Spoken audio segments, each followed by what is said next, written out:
कल्पना करो तुम high school खत्म कर रहे हो, तुम्हारा दिन बहुत बढ़िया गुजर रहा है और तुमने तय किया कि जिस लड़की को तुम पसंद करते हो उसे प्रपोज करोगे और अब तुम एक जवाब का इंतजार कर रहे हो। तो खैर ये कहानी है आयु रेंतारो की, एक लड़का जो अपनी पूरी हिम्मत जुटाकर अब अपने दिल की बात बता रहा है। हालांकि वो सिर्फ यही सोच रहा है कि उसे रिजेक्ट कर दिया जाएगा। सामने वाली उसके लिए क्या महसूस करती है इस बारे में वो बहुत पक्का नहीं है और ऐसा लग रहा है कि उसकी कोई खास उम्मीद भी नहीं है। लेकिन लड़की उसे जो कहती है वो बिल्कुल अनपेक्षित था। वो उससे कहती है कि वो भी उसे बहुत पसंद करती है, उसने हमेशा उसे स्कूल में नोटिस किया है और बहुत अच्छे से जानती है कि वो एक दयालु और बहुत ईमानदार इंसान है और ठीक इसी वजह से वो उसे पसंद करती है। ऐसा लग रहा था कि कुछ भी गलत नहीं हो सकता, सब कुछ बहुत खूबसूरत दिख रहा था। लेकिन वो उससे कहती है कि भले ही उसे डेट करने का आइडिया उसे पसंद है, फिर भी ये उसे बहुत ज्यादा नफरत या असहजता देता है, इसलिए उसे ये पूरी तरह से भूल जाना चाहिए। हाँ, कितना बुरा। इसके बाद रेंतारो अपने ब्लॉन्ड दोस्त को इस सब के बारे में बता रहा था। वो उससे कहता है कि उसे शांत होना होगा और उसे बुरा नहीं मानना चाहिए, क्योंकि ये एक ऐसी चीज है जो किसी के भी साथ हो सकती है। ब्लॉन्ड दोस्त को उत्सुकता होती है और वो उससे पूछता है कि उसे कितनी बार रिजेक्ट किया गया है। वो जो कहेगा वो थोड़ा अजीब लगेगा, लेकिन रेंतारो जिक्र करता है कि उसे 100 बार रिजेक्ट किया गया है। ब्लॉन्ड दोस्त सिर्फ ये कहता है कि वो सच में एक बहादुर इंसान है। कोई और होता तो अब तक लड़कियों से उम्मीद छोड़ देता और शायद थक जाता। इसलिए वो उसे प्यार का हीरो बुलाता है, क्योंकि वो कभी थकता नहीं है और हमेशा किसी न किसी लड़की के साथ प्यार ढूंढने की कोशिश करता है। हालांकि वो इस पर पूरी तरह भरोसा नहीं करता और उससे पूछता है कि उसने पहली बार कैसे प्रपोज किया था और इतनी कम उम्र में उसने कैसे 100 बार प्रपोज कर डाला। रेंतारो एक्साइटेड हो जाता है और कहता है कि वो पहली बार की बात कभी नहीं भूलेगा। वो तब एक छोटा बच्चा था और उसने अपनी एक छोटी सहेली को प्रपोज किया था, लेकिन उसके प्यार को जवाब नहीं मिला और वही पहली बार था जब उसे रिजेक्ट किया गया था। ब्लॉन्ड दोस्त सिर्फ उसे कहता है कि वो एक मॉन्स्टर है। रेंतारो कहता है कि उसकी इकलौती ख्वाहिश एक गर्लफ्रेंड पाना है। वो उसका हाथ पकड़ना चाहता है और उसके साथ बहुत कुछ करना चाहता है। ब्लॉन्ड दोस्त थोड़ा दुखी होता है और समझ नहीं पाता कि उसे 100 बार रिजेक्ट क्यों किया गया है, क्योंकि असल में रेंतारो एक एवरेज लड़के से कहीं ऊपर है।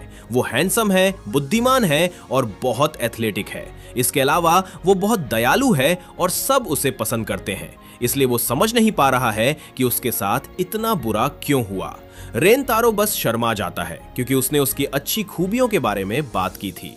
ब्लॉन्ड दोस्त आसानी से अलविदा कहता है और उसे शुभकामनाएं देता है।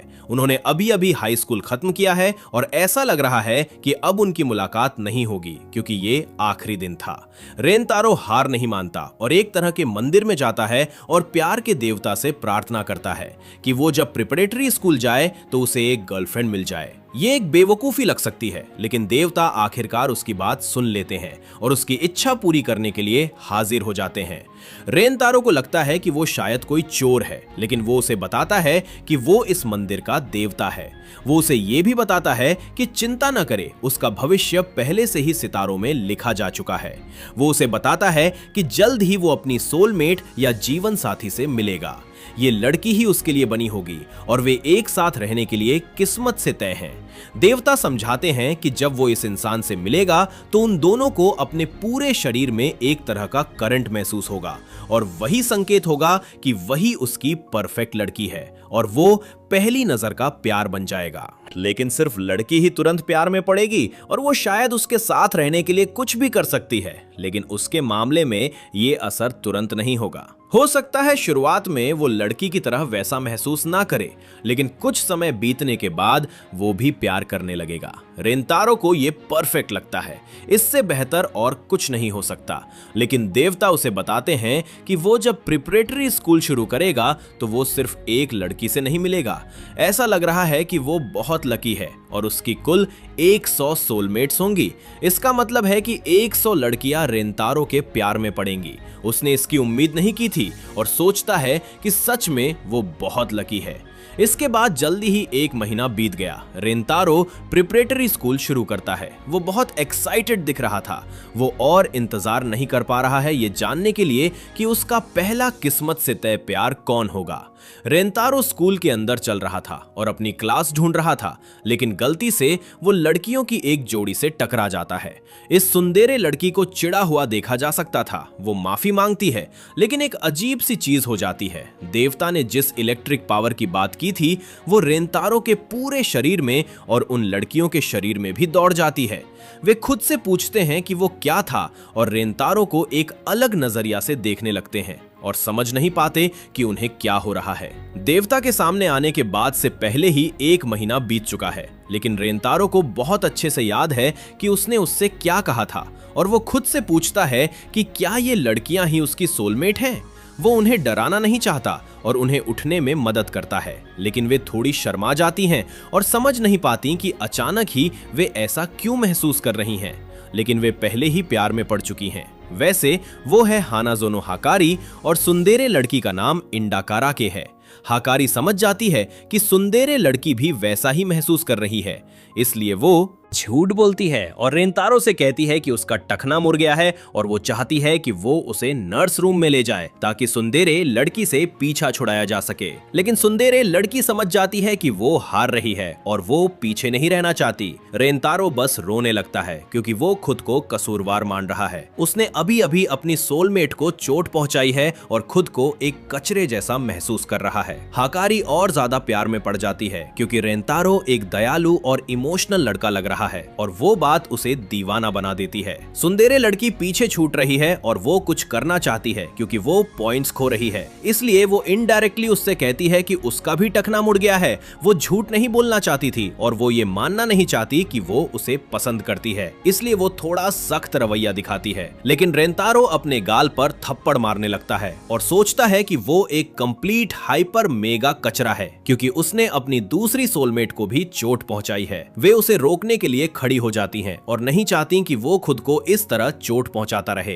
रेंतारो रुकता है, लेकिन वो समझ नहीं पाता। वो उनसे पूछता है कि वे क्यों खड़ी हो गईं अगर उनका टखना अभी भी मुड़ा हुआ है। वे फिर से फर्श पर गिर जाती हैं और अपने झूठ को बनाए रखना चाहती हैं। रेंतारो उन्हें नर्स रूम ले जा रहा था, लेकिन वे चिंगम की तरह उससे चिपकी हुई थीं और अलग नहीं होना चाहती थीं और वे पूरे रास्ते आपस में झगड़ रही थीं और उससे और ज्यादा चिपकती जा रही थीं क्योंकि सिर्फ एक ही उसे अपना बना सकती है और उन्हें आगे रहना होगा। रेंतारो उन्हें शांत होने के लिए कहता है क्योंकि इस तरह वो चल नहीं पा रहा है। वे रास्ते में ही अपना इंट्रोडक्शन देती हैं और पता चलता है कि वे एक ही क्लास में हैं। उसी पल लड़कियों की एक जोड़ी एक इंटरेस्टिंग बात कर रही थी। पता चलता है कि स्कूल के ग्राउंड में कुछ रहस्यमयी और बहुत स्पेशल क्लोवर या घास है। लेजेंड कहता है कि अगर तुम अपनी पसंद के इंसान को प्रपोज करते समय एक 4 पत्तियों वाला क्लोवर उसे देते हो तो वो इंसान ऑटोमेटिकली ना नहीं कह पाएगा और तुम्हारे साथ डेट करने के लिए राजी हो जाएगा। सुंदेरे और हाकारी ये सुन लेती है और वे पैरों के दर्द की बात भूलकर उस फेमस 4 पत्तियों वाले क्लोवर को ढूंढने निकल पड़ती हैं। क्लास खत्म हो चुकी थी, लेकिन रेंतारो अभी भी स्कूल में ही था क्योंकि टीचर का कॉन्टैक्ट लेंस खो गया था और उन्हें 4 घंटे तक उसे ढूंढना पड़ा था। वो जिक्र करता है कि वो लड़कियों को देखना चाहता था, लेकिन पहले ही बहुत देर हो चुकी है और लग रहा है कि अब ये पॉसिबल नहीं होगा। लेकिन वो खिड़की से उन्हें नोटिस करता है और ध्यान देता है कि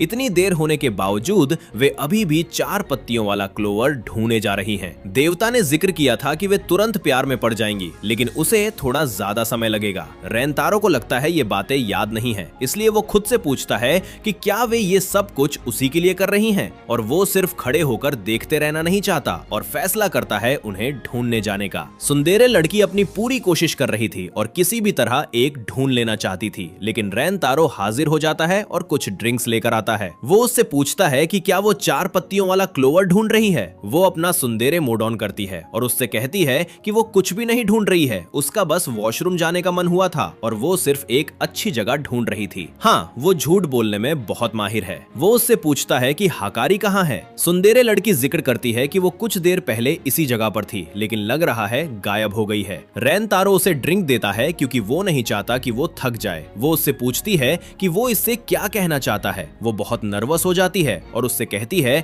कि वो इसे समझ नहीं पा रही है। रेंतारो उसे बताता है कि ये एक नॉर्मल बात है, आखिर वे अभी अभी मिले हैं और हो सकता है उसकी मौजूदगी उसे थोड़ा असहज कर रही हो। सुंदरे लड़की समझ जाती है कि वह उसके प्रति बहुत सख्त हो रही है और उसे थोड़ा ज्यादा दयालु होना चाहिए, और वे जो अकेले हैं इस मौके का फायदा उठाना चाहिए। वह यही करना चाहती थी, लेकिन उसका सुंदरे नेचर उसे करने नहीं देता और वह अनिच्छा से उसकी ड्रिंक लेती है और उससे कहती है कि हाँ, तुम्हारे साथ रहना असहज है और इससे मुझे उल्टी आती है। आहा, हाँ, सुंदरे लड़की चीजों को अच्छे से करना चाहती है, लेकिन आखिर में खराब कर देती है। रेंतारो उसके प्रति दयालु होता है और जिक्र करता है कि बहुत देर हो गई है और उसे घर लौट जाना चाहिए। वह अपना सुंदरे पहलू दिखाती रहती है और जिक्र करती है कि वह पहले से ही यह जानती है और वह जा ही रही थी, लेकिन जब वह ऐसा करने वाली थी वह रुक जाती है और इस बार वह अपने सुंदरे नेचर से हारती नहीं है और जो कुछ उसने किया उसके लिए उसे थैंक्स कहती है। रेंतारो थोड़ा इम्प्रेस हो जाता है और आखिरकार समझ जाता है कि यह खराब बर्ताव सिर्फ उसके सुंदरे नेचर की वजह से है। वह आसानी से चला जाता है और उसने जो कहा था उसके लिए अफसोस करता है। उसी पल हाकारी हाजिर होती है। वह उससे पूछती है कि वह इस जगह क्या कर रहा है।